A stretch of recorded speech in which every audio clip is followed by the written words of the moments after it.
New York City, you did it. You elected Mom Donnie to be your new mayor. Yeah. Well, did you know that he was backed by Alex Soros, son of billionaire George Soros? And both of them are millionaires, like father, like son. But anyway, that's just a little tidbit of information. Listen, I am almost excited to watch your mouth drop when you realize that the same hand that feeds you is the same hand that will starve you when they want dominance and control.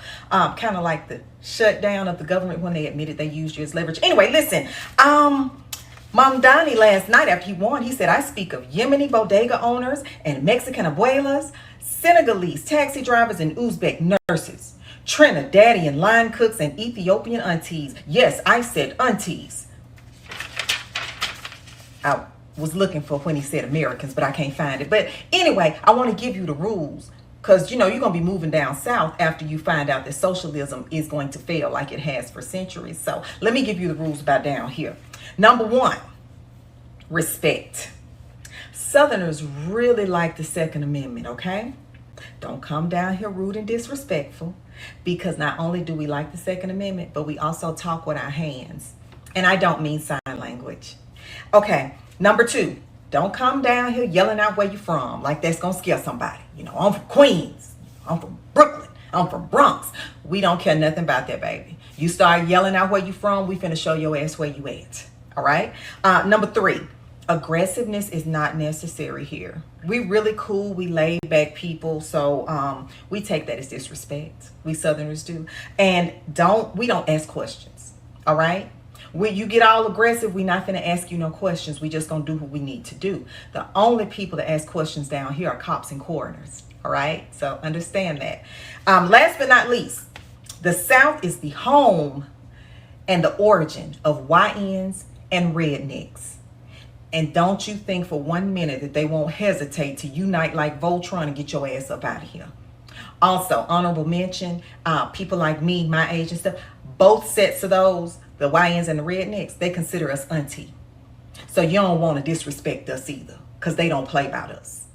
All right, those are the quick rules. That's the quick rundown, because once you are out of food, water, and shelter up there, you're going to have to find somewhere to get it. So you can come down here, but just remember them rules, all right? That's hilarious. The crazy thing is that she's being funny, but there's always a tidbit of truth in the comedy, right? There's always a lot of truth in the comedy, to be honest with you. And yeah, when things do get crazy, don't go south. Don't go south and bring your politics with you. Don't do it. Leave that up there. Let's keep going. Hit that like button, share this video, subscribe to the channel. New York, y'all voted for free over freedom, and I'm afraid that y'all just officially turned New York City into Gotham City. What's so crazy to me is the fact that after 9/11, we kept saying that we would never forget, and all of a sudden this man comes from out of nowhere and everybody gets amnesia. Make it make sense. This is literally this man's first job, and y'all think that he can run a city as great as New York? Not happening. All I'm gonna say is rest in peace, New York. After voting for Mom Donnie last night, y'all and y'all around to find out, Aaron, and y'all definitely about to find out.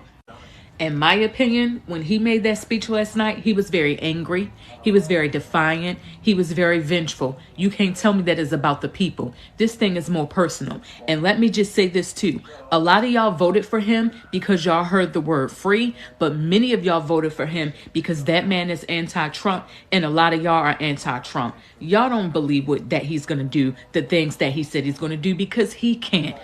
Come on now. She's right. There's a lot of people that suffer from Trump derangement syndrome. And because this dude is anti-Trump, they went out there and supported this guy. The crazy thing is you have 10 million people that live in New York. You had less than 20% of the population actually show up for the vote. And you have a lot of people that didn't even know that he won. And these are people that are supposed to be business owners and people who work and own businesses in the city. Baffling. Mind-blowing to me. Check this clip out. He won, by the way? He won. They chose a knucklehead, so we're going to pay for it. What happens if he opens up the government-run grocery stores? I'm not with it. Oh, you don't like the government-run grocery stores? No. $30 minimum wage. Can you explain how that might affect businesses? Well, this will be over. How are they going to make payroll? It's just about all the policy that he's trying to do, increasing the workers and the taxes. It's not good. The minimum wage doesn't help the worker. It just helps the system. Pay more money, more taxes, prices go up. Overnight, half of them would go out of business. So I'm in a blue state, I'm sorry, but I've been ready my whole life. Democrats will always ruin, steal, rob, and lie. Any thoughts on having him for 4 years? What I can do is just swallow and try to face it, but it's not easy. We're cooked. We're on the way to becoming a communist state. City's in trouble. They're in trouble. Good luck. Yeah. The brother at the beginning was like, oh, he won? Didn't even know. Sounds like he's a Republican, sounds like he's conservative, but when you live in New York City and you are 11% of the, voters, out there, only 11% of people in New York City are registered Republicans, how many of them actually go out and vote? At least, in the mayoral race, because maybe they just realize, like, man, I ain't wasting my time doing that.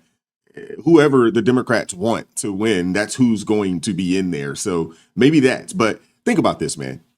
You're going to raise the minimum wage up to $30. It's going to cause people to lose jobs. They're going to lose tax revenue behind it. And, if you think about it, that's exactly what happened out in California, right? They raised the minimum wage and then the company said, hey, we can't afford to do this. Everybody knows that when you own a business, small business or large business, the number one item on your P&L is your labor costs. That's the top expense that you're going to have.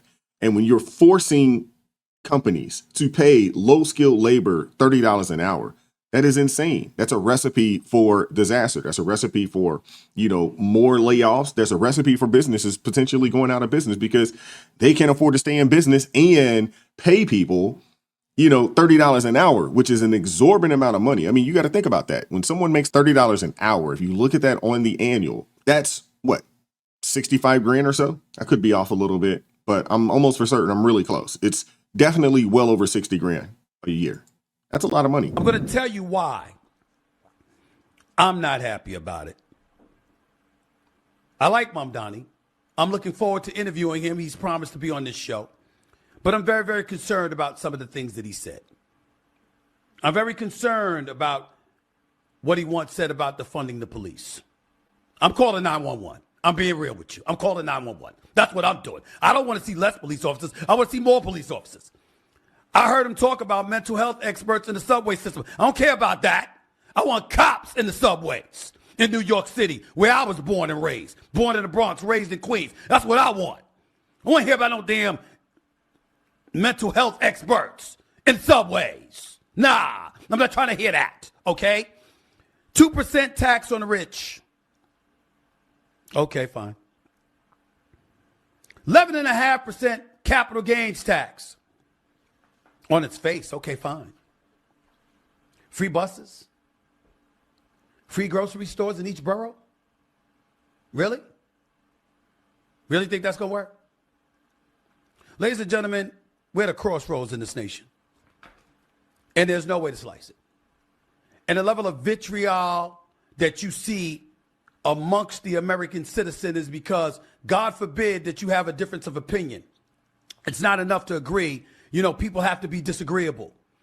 And you have to be selfish if you're a person that's rich, that's making money, and you don't want to pay your fair share of taxes. Well, when you think about the billionaires in the state, in the city of New York, they make up about 48% in terms of the amount of taxes that they dole out compared to the average American, compared to the rest of New Yorkers. And if you're talking about raising their taxes while doing these other things, you're making New York unattractive, not just for residents, but for businesses. Yep. And if you make it unattractive for businesses and you don't, and you compromise the ability to be the capitalist that these people are, then they take their businesses elsewhere. So the money that they paid on their homes or in rent, they move out of the city or the state. Businesses follow. And ultimately the tax burden falls on to New Yorkers out there. Which means that rent freezes, which is also something that Mamdani pushed. Is that really going to be plausible? Are you really going to be able to freeze rent? Or are you going to end up hiking it? Because you don't have enough people here to pay it. Tax revenue, where you getting that from? See, these are all the kind of things that we have to connect the dots and ask ourselves. 1 + 1, does it equal 2? Is it really plausible that these things are going to happen? According to Mayor Hochul, 90% of the stuff Mamdani said he can't do on his own. He got to come through her and the state legislature in order to get it done. Is he going to be able to do that? What level of support is he going to have outside of young whippersnappers out there who love him and are so in love with his personality and everything else that they didn't really dot the I's and cross the T's and look at actual policies and the kind of effect that's going to have on New Yorkers? That's what I'm worried about. I hope I'm wrong. Because talking to him, I liked him. I'm looking forward to sitting down and interviewing with them. I just want to know where the money coming from. See, I count. Okay, I count. And I think that's the question that everybody has. And, Zoran Mandani, he came across during the, campaign season while he was out there campaigning. He came across as a, likable, warm individual, but he shed the wool. He shed the wool on Monday evening or Tuesday evening. And he showcased who he is and what he's about. And all those people that he mentioned, all these different immigrants out there, not one time did he say anything about the actual American people, the people that are born and raised here in this country. Not one time.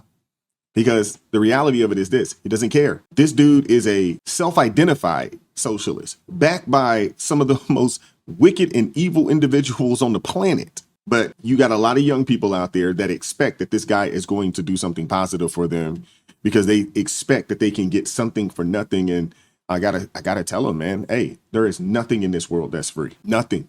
Congratulations, New York. You just elected a man who promised that he was going to pay all your bills using the money from anyone who makes over $1 million a year. So before we fast forward to the oops, we're broke part of this story, let's talk some numbers. Currently, there are roughly 80 to 90,000 millionaires that live in New York City and about 125 billionaires. And between those two groups, they already cover about 48% of all of the city income taxes. But now Mom Donnie would like to jack up their taxes another 2%, as well as hike up corporate rate taxes on top of it. And y'all are all out here thinking that he sounds like Robin Hood. But here's what's actually happening. 10 to 15% of those millionaires are already planning to leave. Another 10 to 15% of the billionaires are shifting residency or moving operations out of the city. And another 3 to 5% of major companies are preparing to relocate entirely. Sorry, I left my crayons at home for this one, but that is a guesstimated $1.3 to $2.4 billion in lost tax revenue every single year. And when that money walks out the door, the city is not going to be chasing the rich. It's going to be chasing you. Because when the top leaves, the bill always trickles down. So when your rent starts to climb and your city taxes rise and your grocery bill goes up again, it's not because the rich got greedier. It's because your mayor ran the investors, the jobs, and the tax base out of town. And the only thing that's left to tax them is you. She is absolutely right there. That's what I would call nail on the head. And people got to understand that New York has already lost 300 major corporations. They're already gone. They left, during the pandemic. They lost an estimated $25 billion in tax revenue at least since then. And now you bring in this guy who wants to tax the people who pay the majority of the taxes and the people who hire people. Because the last time I checked, poor people don't employ people. The last time I checked, I have never met a poor person that is employing anybody. And this dude wants to go in and he wants to, raise the corporate tax 4% from 7 and some change to 11 and some change. That's insanity. That is insanity. And you got all these people out here that think that they can just get something for nothing. It doesn't work like that. That's not how this works. But a lot of these people, they've been sold a dream. And unfortunately, the same people that voted for this guy, that believed in this foolishness, they're going to be the ones paying the price when it's all said and done. Goodness gracious. Talking to organizers on the front lines of the fight to improve our city, government veterans with proven track records, policy experts from around the country and the world. This dude said he plans on bringing people from around the world who are experts on policy to join his administration. This guy's not even hiding it, man. And working people who know better than anyone what our neighborhoods deserve. And this will be a period, like the campaign we ran in the city hall to come, defined by transparency. Because New Yorkers deserve a government they can trust. On January 1st, I will be your mayor. New Year's Day and a new era for this city. Oh, and one more thing. Yeah, he's also telling folks that he needs money. Listen to this. Remember how I told you a few months ago to stop sending us money? You can start again. This transition requires staff, research, and an infrastructure that can meet this moment. And it will be made possible by the people who built and believe in this movement. So I hope you'll make a donation at transition2025.com. Now let's get to work. Yeah, snake oil salesman. That's what this guy is. But he's in there now. And the people are going to pay the price for electing this guy right here. Maybe he's not a snake oil salesman. Maybe he's just a snake. Wolf in sheep's clothing. Whatever you want to call him. But man, he has really pulled a number on the people up in New York City, man. Sad. Mamdani won yesterday because the education system failed my generation. 75% of voters under the age of 30 supported Mamdani. And there are essentially two types of people in this group. First, there are the people who actually hate America and want to destroy it. You know, the ones they're chanting globalize the Intifada, want to assassinate everyone who makes more money than them, and think it's a tragedy that the Soviet Union collapsed. Then there's another group of people, probably the majority of people, who see that there are legitimate issues with New York City, but the education system has failed them so miserably that they have no idea how to fix it. Like, yes, New York City is extremely expensive, and government policy is largely what has made it that way. So of course, someone who comes in and says, well, everything's just going to be free, sounds great to people who are rightfully concerned about prices but don't know anything about economics or history. But government-controlled rent, grocery stores, and healthcare are not going to make these issues better. Because once the rich people that the Mamdani voters hate so much either leave the city completely or run out of money for the government to take, they're going to first have to deal with lower quality of services and then shortages. And this is all so frustrating for those of us who have either read a book about this stuff or who are even just paying attention to what's happening in, say, our own country in like California, or who are paying attention to other countries that have gone down this path, like Venezuela or Cuba. But what's most concerning to me isn't necessarily the economic issues, even though those are going to be an issue. The bigger concern for me is the growing number of people who know what socialism is and know what it leads to, but they want it for America because they hate America and want to destroy it. And the ignorant majority is giving them what they want. Because it's not just the economy that politicians have access to, they also have access to the education system and law enforcement. And with access to these parts of our society, they can intentionally make things worse and then point to things getting worse and say, look, the American project was always doomed to fail. Mamdani is the product of a cycle where people who want America and the West destroyed are creating an environment where they can easily manipulate the ignorant majority into supporting these policies that are going to actively destroy the country. Remember that desperate people are extremely easy to manipulate. People should fear socialism the same way that they fear Nazism, and the fact that they don't shows how far the brain rot goes. The only way to beat this is to start by arming people with facts. If we can't turn this around, and turn this around soon, the country will start to look like the Soviet Union, or maybe even something worse. This young lady, she was spot on. And with that being said, we're going to get out of here, but she is absolutely right. You have so many people out there that, they just don't know. They're ignorant of history. They should definitely go and pick up a book. How do you not know that, the Nazi party is also the socialist party? Like, how do you not know this?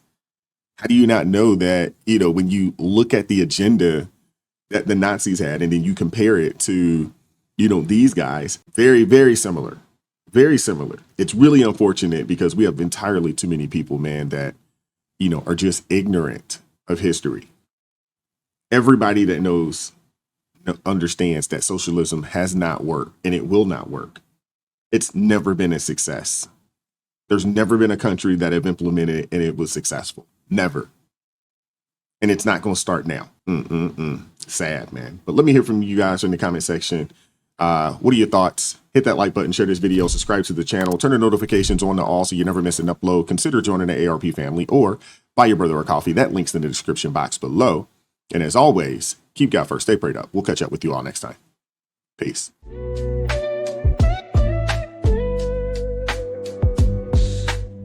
Vibes so raw, can't hide the truth.